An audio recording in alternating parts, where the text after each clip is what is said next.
Rémi Jarda. Bonjour Jean-Philippe Denis. Rémi Jarda, vous êtes professeur agrégé des universités, en poste à l'université d'Evry Paris-Saclay.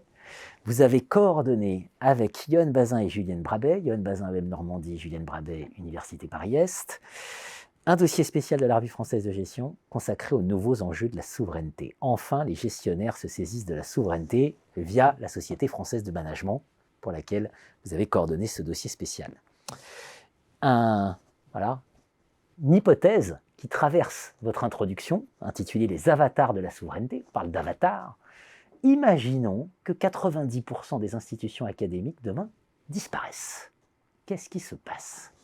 C'est le cauchemar de Julienne Brabet. Quand elle reviendra ici, elle en parlera beaucoup mieux que moi. C'est devenu mon cauchemar, c'est devenu notre cauchemar avec Yoann. Je souhaite que ça devienne le cauchemar de tous pour être sûr que ça n'arrive pas.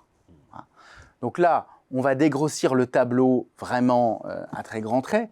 Qu'est-ce qui se passe? Eh bien, il se passe qu'il faut écouter ce que nous disent les gens qui ont de l'argent et les gens qui ont du temps. Et les gens qui ont souvent les deux, que sont par exemple des cabinets conseils, et puis les mamas. Alors, Julienne vous expliquera mieux que moi ce que c'est que les mamas, mais vous remplacez Google par Alphabet et puis Facebook par Meta, et les GAFAM deviennent les mamas. Bon. Eh bien, là, on a vraiment du Big Mama qui se prépare. Pourquoi ?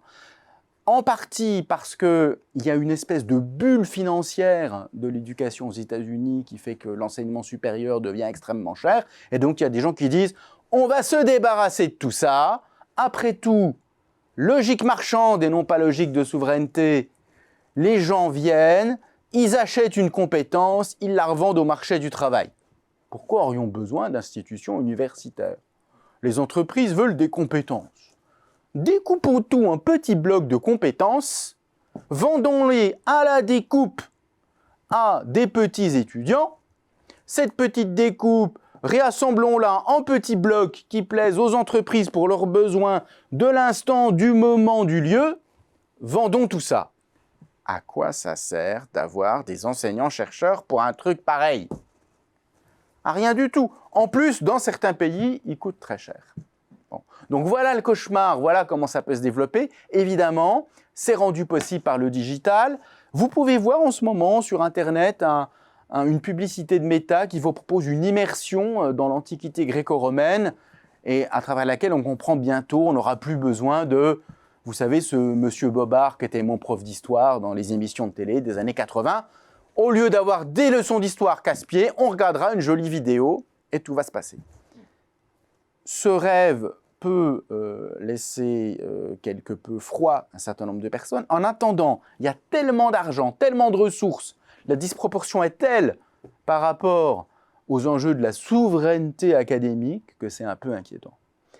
Et alors, avant qu'on termine, j'aimerais vous dire, mais Julienne le dira mieux que moi, derrière tout ça, il y a quand même de l'espoir. On peut faire autrement, on peut utiliser le digital pour développer des modes d'enseignement supérieur qui soient vraiment de l'enseignement supérieur, qui proposent un profit à plus long terme aux étudiants comme à la société, mais de manière plus inclusive.